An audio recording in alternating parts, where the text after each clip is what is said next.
All right, let's get started. We just had a baby. Here's a picture of him.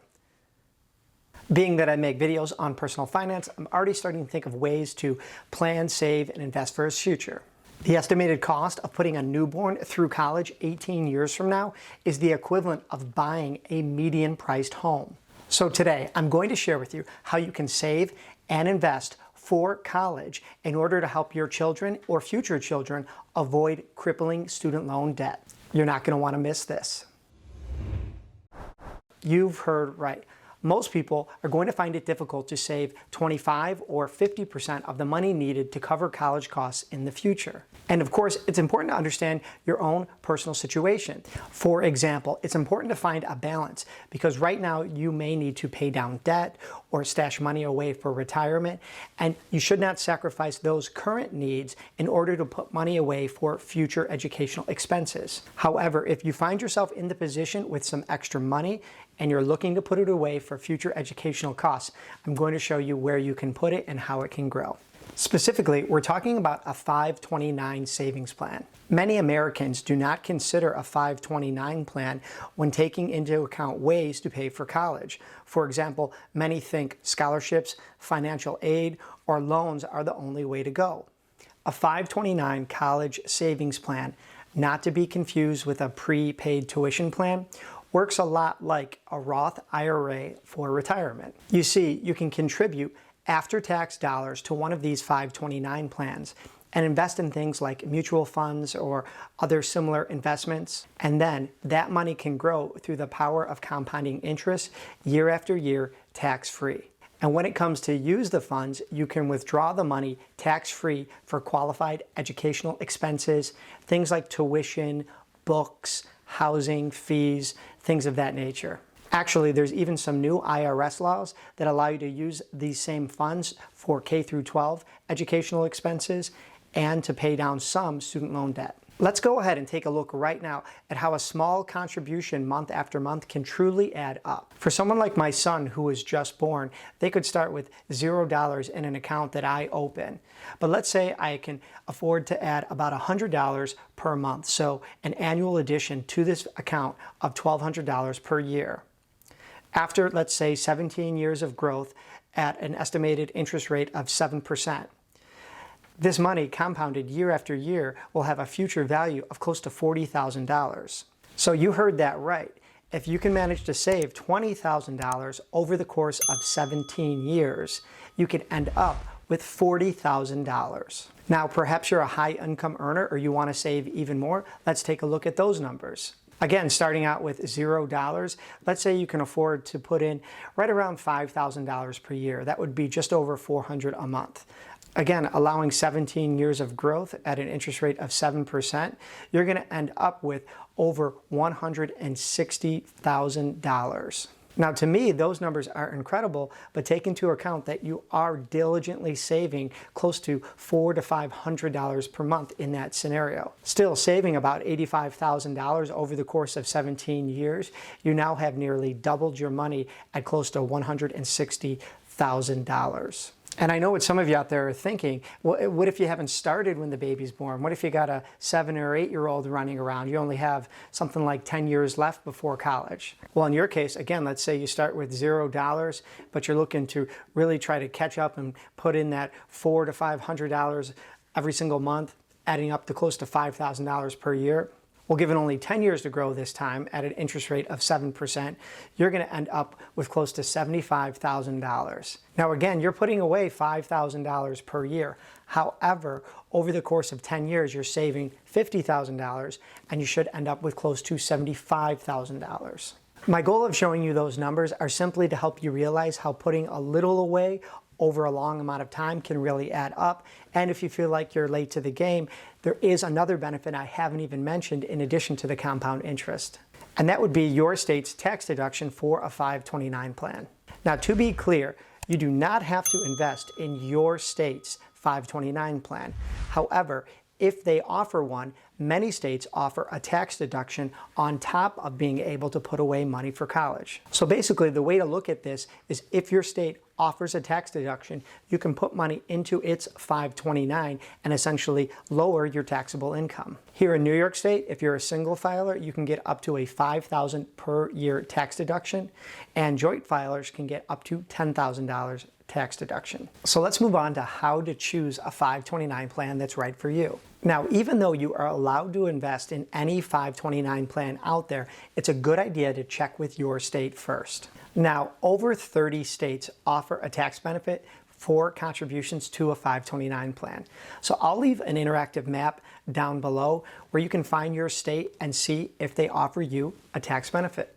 And now, if you find what your state has to offer is good for you, then by all means, go ahead and open up an account right now. But for everybody else, stick around because I am going to give to you the top 3 rated 529 plans. It's always a good idea to shop around and do your due diligence when researching these types of plans. So here's a list of questions to ask and compare when you're looking at more than one plan side by side. First, what types of fees does the plan charge? For example, is there an annual fee? Is there an account opening fee? And does your home state actually waive these fees for you? Also, what are the total expenses of the plan? Some of you might be familiar with expense ratio, but in addition to that, what is the percentage fee charged on the assets by the plan every single year? Also, what investment options are available to you? Some people love investment options that automatically change as the beneficiary's age goes up, but other people are looking for wider investment options that they have more control over. Researching over 50 529 plans is too overwhelming, so here I'll give you my top 3 529 plans right now. My number 3 plan goes to Utah's My 529 plan. This plan is available to residents of any state with investment options like Vanguard, Dimensional Funds, PIMCO, and an FDIC insured account option. Also, if you are a Utah resident, you can enjoy a tax deduction of anywhere between right around $2,000 all the way up to $4,000. There's no minimum contribution, so you could get started today with essentially any amount. There's a very fair expense ratio between 0.13 and 0.55%. And that higher expense ratio is going to be attached to those age-based investments. Those are going to be the ones I spoke about earlier, where as the child gets closer to being college age, they're going to shift from being more aggressive to more conservative. And coming in second place for my top 3 529 plans is Ohio's 529 plan, also known as College Advantage. This account is attractive because it offers Vanguard funds for age-based and risk-based investments. In addition, it also has college-based enrollment options and static options, again through Vanguard, and DFA funds. There is right around a $4,000 per year tax benefit to residents. It has a similar expense ratio to Utah's plan, in this case 0.17 all the way through 0.53. And depending on what investment you pick, there is a minimum contribution amount ranging between $25 all the way up to $500. Now, coming in first place for the number 1 529 plan is going to be New York State's plan, also known as New York's 529 College Savings Program. New York offers its residents, again, a generous tax deduction ranging between $5,000 all the way up to $10,000 for a married filing jointly couple. It offers a variety of low-fee, diverse investments through Vanguard mutual funds. And in addition to that, you're going to find a very low expense ratio, right around 0.13%. There is no minimum contribution, so just the other day, I went ahead and opened my son his account.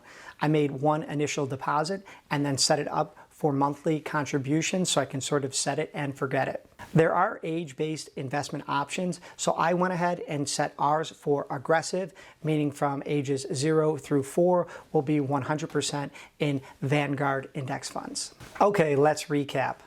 A 529 savings plan is a powerful vehicle for not only saving, but also investing in the future of your child.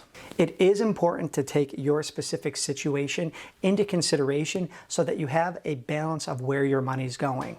For example, if you have high interest credit card debt, your own student loans, maybe a car payment, it might be more important to take care of those debts first before thinking about saving for your child's future education. Still, if you're good with money right now and you want to just start one of these 529 plans, you can see some major growth over the course of your child's upbringing simply for a small amount like $100 per month. Now, it's a good idea to check out your own state's 529 plan first to see if they offer you any sort of tax benefit. But it's also a good idea to look at things like fees and investment options to see what's right for you. Again, I'll leave some links down below to resources to help you do things like explore your own state's 529 plan or research what other options would be best for you. And there is one thing I wanted to mention right at the end of this video. You're going to hear a lot of advice of what to do to put money away for college.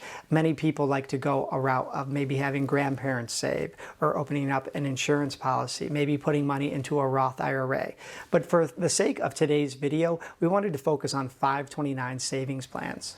All right, let's wind this thing down. I know that this type of video may not be what's on everyone's mind, but if you made it to the end right now, school's starting for many people, and it's important to look ahead to the future. And if you're thinking about having kids, or you just had one, or even if your children are 7, 8, 9, 10 years old, it's never too late to start to put money away strategically for the future. I'm excited to share with you opening the 529 plan for my son, and I'm hoping in the years to come, if he needs those funds, they'll be there. And if for some reason he doesn't go to college or he takes a different path in life, then maybe I'll be the grandparent with some money that I put away decades ago that I could pass along to the next generation. Just some things to keep in mind. Also, if you're new to the channel, please be sure to hit subscribe, like this video, and ring that notification bell. It really helps keep me going week after week, month after month, and if you appreciated this type of video, please let me know. Also, we launched a brand new private Facebook group for people who love talking money and helping others learn about money too. Feel free to join that, and again, you'll be one of the first to join so you can help craft exactly what this community is going to look like moving forward. All right, as always, I'm Rich, and until next time.